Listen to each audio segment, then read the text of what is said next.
Now, I just got a question about what I mean by putting these fuses on the board itself. And what I mean by it, when you put them in a car, these fuses wouldn't be directly on the board itself, but it would be placed somewhere inside the car to help charge whatever component in the car that has an electronic board. It's just not directly on the board itself.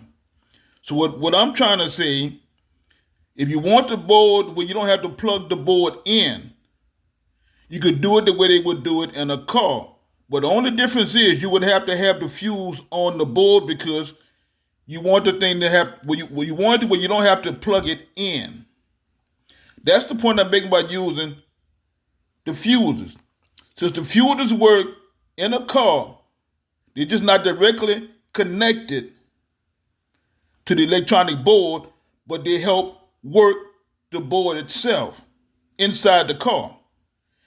And that way you can that way you can have it mobile without having to have it plugged in somewhere. Because usually with computer boards, you have to plug the board in to something. If you do it the way you do it in the automotive thing, you can use the fuses to charge the board in your independent setup.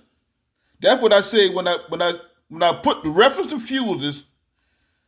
I put the fuses in, but they won't be indirectly working with the board. They'll be directly working with the board. Just like you put, instead of having AC AC, you would have direct current instead of alternating current.